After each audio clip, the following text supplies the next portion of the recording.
யாத்திராகமம் 24ஆம் அதிகாரம். பின்பு அவர் மோசேயை நோக்கி, நீயும் ஆரோனும் நாதாபும் அபியூவும் இஸ்ரவேலின் மூப்பரில் 70 பேரும் கர்த்தரிடத்தில் ஏறி வந்து தூரத்திலிருந்து பணிந்து கொள்ளுங்கள். மோசே மாத்திரம் கர்த்தரிடத்தில் சமீபித்து வரலாம், அவர்கள் சமீபித்து வரலாகாது. ஜனங்கள் அவனோடே கூட ஏறி வர வேண்டாம் என்றார். மோசே வந்து கர்த்தருடைய வார்த்தைகள் யாவையும் நியாயங்கள் யாவையும் ஜனங்களுக்கு அறிவித்தார். அப்பொழுது ஜனங்கள் எல்லாரும் ஏக சத்தமாய் கர்த்தர் அருளின எல்லா வார்த்தைகளின்படியும் செய்வோம் என்று பிரதியுத்தரம் சொன்னார்கள். மோசே கர்த்தருடைய வார்த்தைகளை எல்லாம் எழுதி வைத்து அதிகாலமே எழுந்து மலையின் அடியில் ஒரு பலிபீடத்தை கட்டி இஸ்ரவேலுடைய 12 கோத்திரங்களுடைய இலக்கத்தின்படியே 12 தூண்களை நிறுத்தினான். இஸ்ரவேல் புத்திரரின் வாலிபரை அனுப்பினான். அவர்கள் சர்வாங்க தகன பலிகளை செலுத்தி கர்த்தருக்கு சமாதான பலிகளாக காளைகளை பலியிட்டார்கள். அப்பொழுது மோசே அந்த இரத்தத்தில் பாதி எடுத்து பாத்திரங்களில் வார்த்து பாதி இரத்தத்தை பலிபீடத்தின் மேல் தெளித்து உடன்படிக்கையின் புஸ்தகத்தை எடுத்து ஜனங்களின் காது கேட்க வாசித்தான். அவர்கள் கர்த்தர் சொன்னபடியெல்லாம் செய்து கீழ்ப்படிந்து நடப்போம் என்றார்கள். அப்பொழுது மோசே இரத்தத்தை எடுத்து ஜனங்களின் மேல் தெளித்து, இந்த வார்த்தைகள் யாவையும் குறித்து கர்த்தர் உங்களோடே பண்ணின உடன்படிக்கையின் இரத்தம் இதுவே என்றான்.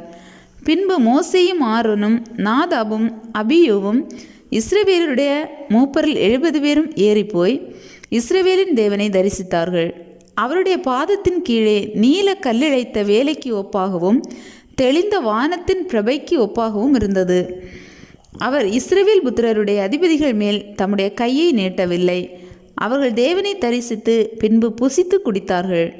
அப்பொழுது கர்த்தர் மோசேயை நோக்கி, நீ மலையின் மேல் என்னிடத்திற்கு ஏறி வந்து அங்கே இரு.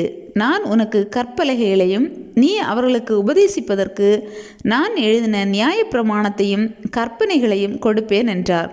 அப்பொழுது மோசே தன் ஊழியக்காரனாகிய யோசுவாவோடே எழுந்து போனான். மோசே தேவ பர்வதத்தில் ஏறி போகையில் அவன் மூப்பரை நோக்கி, நாங்கள் உங்களிடத்தில் திரும்பி வருமட்டும் நீங்கள் இங்கே எங்களுக்காக காத்திருங்கள். ஆரோனும் ஊரும் உங்களிடத்தில் இருக்கிறார்கள். ஒருவனுக்கு யாதொரு காரியம் உண்டானால் அவன் அவர்களிடத்தில் போகலாம் என்றான். மோசே மலையின் மேல் ஏறினபோது ஒரு மேகம் மலையை மூடிற்று.